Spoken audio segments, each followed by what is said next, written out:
situation. Welcome again to my channel. This is Trev from Trev Essence, and today I'm going to revisit the case of Jolan Silvera in the murder trial of his wife Melissa Silvera and the new developments in that case as it relates to a woman of interest announced by the Jamaica Constabulary Force.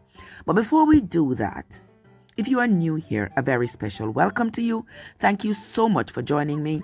And if you are a returning traveler, I want to say thank you for your continued support. So guys, this whole Jolan Silvera case has taken a new turn. Now the police has announced that they are searching for a woman by the name of Sashana Miller. They say this woman, they believe, has some critical information that she could provide to them in their investigation.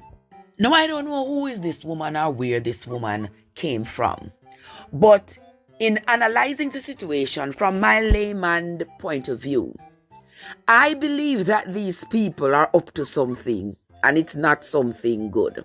Why I say this? Everybody is focused on Jolan Silvera being the number one suspect, being the person who pulled the trigger that ended his wife's life, being the person who owned the gun, being the person who admitted to have been there when his wife died, being the person who was in the home with his wife when his wife died.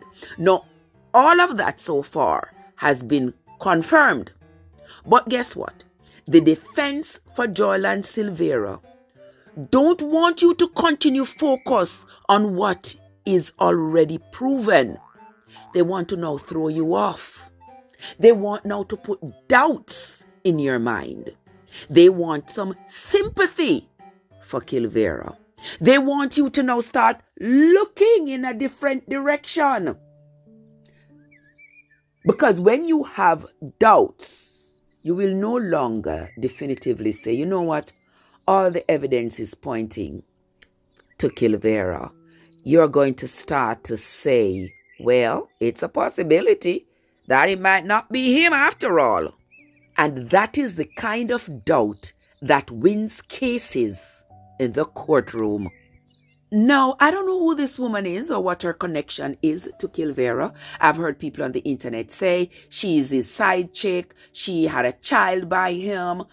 He has had an extramarital affair with this person. I don't know if all of this is true. But here it is. They are working on creating doubts in the minds of any potential juror who might be on this case. Now, I'm no lawyer, but don't forget that Silvera's lawyers have a job to do, and their job is to defend Silvera at all costs, even if it means sinking somebody else. Their job is to ensure that they put enough doubts in the minds of the people who are going to be making the final decision on the future of their client. So I wouldn't be surprised if all of this coming up with Sashana Miller and maybe some new names in the future and some new probabilities so as to confuse the rest of us. Because what we must remember is that we out here on social media talking about his guilt and talking about what we saw on the internet and what we heard and what somebody tell us and what somebody texts us. None of that matters at the end of the day. At the end of the day, what matters is what is going to be admissible in that courtroom. What is going to be said? Who is going to say it? How they're going to say it? Who is going to believe it in the courtroom? And those jurors who are going to be instructed by the judge as to which information to discard and which information to use when they make the final decision. So as an internet legislator in this case, I say Sashana Miller, whoever she is being used as a distraction.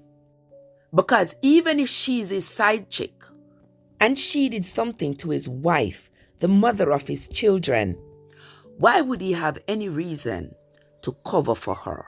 Why was she in his matrimonial home to begin with?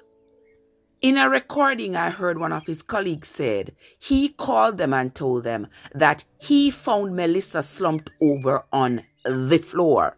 So if he found Melissa slumped over on the floor, he's trying to make it seem as though he was not in her presence when she was shot. Let me tell you, say, the man here try everywhere to get away off of this case. He's going to have colleagues and friends in high places who are going to try to help him to get off this case. Remember, you know, this man is not no ordinary man, you know. This man was a lawmaker. This man is well connected with lawyers and judges and other people who are influential. And so this man has people for whom he has done favors before and who have done favors for him before. They are friends. They are colleagues. They're not going to come out loud and say what they are doing behind the scenes to help Kilvera get off this charge. But behind the scenes, they are working for him. Because you know what they're going to say? Oh, Melissa done dead already and we can't bring her back. But the pitney them need a parent and them need their father. So we can't send with the father. And look, the man is a man of stature. We can't send him where, society would be given a great disservice if we send where a man like him. Society ain't gonna lose nothing, I tell you, by sending Kilvera where he should be for what he did to his wife. But I ain't gonna say too much right now because I ain't got the time. But we're gonna revisit this situation again, as I will always do as the internet legislator.